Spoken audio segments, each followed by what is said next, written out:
April 26th, 2019. I was sitting in my local movie theater after watching the long-awaited Avengers Endgame, pondering over the movie I just saw.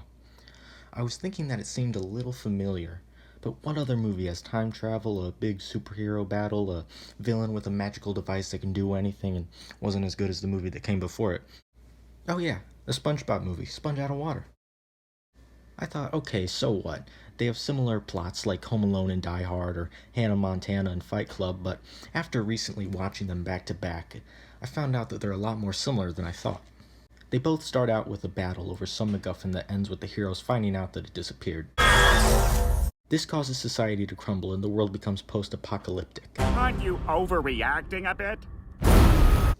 Later, some of the heroes band together to come up with a plan to get back what they lost. They recruit some of their friends, like the big guy with the hammer. Then they work on a time machine while eating tacos. They finish the time machine pretty quickly and go back to the past.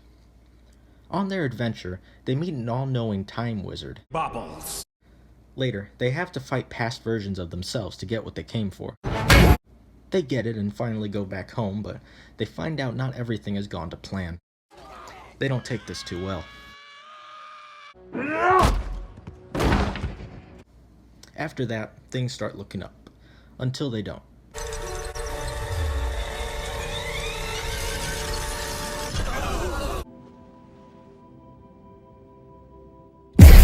Later they confront the bad guy, but it doesn't go well.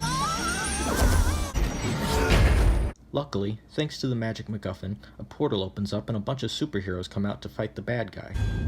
Assemble. But then the bad guy starts shooting cannons from his ship.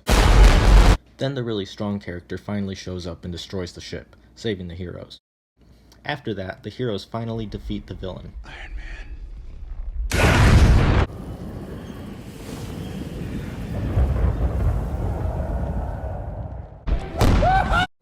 But one hero has to make a great sacrifice.